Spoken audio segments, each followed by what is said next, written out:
ओम नमः शिवाय।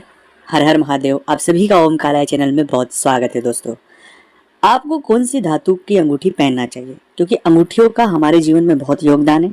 एक वाइब्रेशन, एक सकारात्मकता ये हमारे बीच में प्रस्तुत करती है और सकारात्मकता के साथ जीवन में जितनी सारी परेशानियां हैं, तकलीफ है, उन्हें भी हर लेती है। तो कौन से धातु, कौन से रत्न हमें धारण करना चाहिए, खासकर इंडिविजुअल हमारी राशि के जातकों को।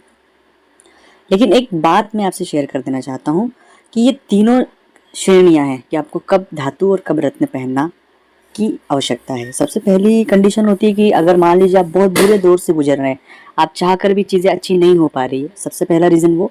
दूसरा है कि चीज़ें है तो अच्छी, लेकिन फिर भी हम और अच्छी चाहते हैं।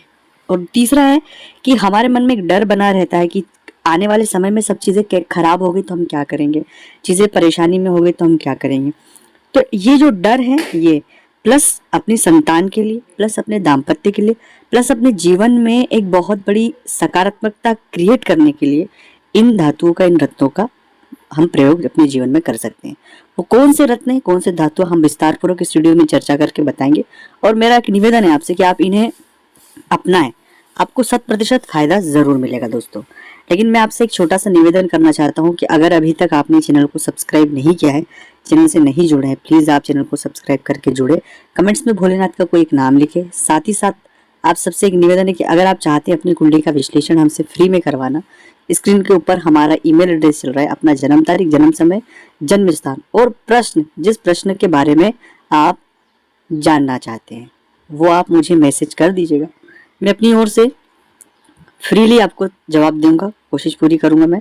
शर्त है कि आप चैनल को जरूर सब्सक्राइब करें, कमेंट्स में भोलेनाथ का नाम जरूर लिखें। बस भोलेनाथ का नाम कमेंट्स में जरूर लिखें, इससे ज़्यादा मुझे कुछ चाहिए नहीं आपसे। सबसे पहला, अगर आप बहुत बुरे दौर से गुजर रहे हैं, बहुत ज़्यादा भयानक, स्ट्रगल खत्म ही नहीं हो रहा है, तो आपको कोई भी रत्न या कोई भी धातु जो आपने धारण की हुई है वो उतार दें। क्यों? क्योंकि उन रत्नों को थोड़े दिनों के लिए हमें रिलैक्स मोड में होना होगा। रिलैक्स मोड में होने से मतलब है कि रत्न को शुद्ध फिर से करके पहनना पड़ता है, एक पूरा विधि है। क्योंकि कई बार अशुद्धि के कारण भी चीज़ें नेगेटिव हो जाती हैं। हम एक रत्न पहने हुए हैं और चीज़ें पहले तो अच्छी हुई, लेकिन अब धीरे धीरे खराब होती गई। ये बहुत से जातकों के साथ होता है। तो रत्न उतार दें, पहला सजेशन मेरा, ये याद रखें। दूसरा है कि अगर सामान्य स्थितियाँ हैं तो चांदी की अंगूठी और चांदी का कड़ा ये हमेशा अपने हाथों में, अपने पास आप पहन कर रहें, पहली बात। दूसरा कि आप तनाव, डिप्रेशन या आपको जीवन में बहुत सारे परेशानियां आ रही है, मतलब बल की कमी लग रही है, बल, ऊर्जा की कमी लग रही है, तो फिर चांदी ना पहने, फिर आप तांबे पहने। क्योंकि तांबा जो है सूर्य का परिचायक है, इसलिए तांबे को धारण करें। तांबे की अंगूठी, तांबे का कड़ा, ये दोनों आपके लिए बहुत बहुत सकारात्मक रहेंगे। तीसरा, सोना पहनना चाहते हैं पहने, लेकिन एक वक्त तक पहने, फिर थोड़े दिन के लिए उतार दे, फिर पहने। सोने को कंटिन्यू ना पहने, कुछ वक्त के लिए रिलैक्स जरूर दें।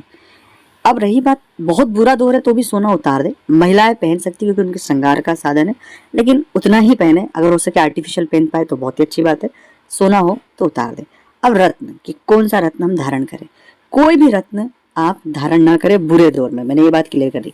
और अगर उसके बाद भी आप रत्न पहनना चाहते हैं तो किसी अच्छे ज्योतिषी से आप सजेशन ले लें और उसके बाद ही रत्न धारण करें। अगर आप हमसे चाहते हैं सजेशन, तो ईमेल एड्रेस के ऊपर अपना जन्म तारीख, जन्म समय, जन्म स्थान बताकर अपने बारे में जो रत्न चाहते हैं कि कौन सा रत्न पहने, वो जान सकते हैं फ्री में।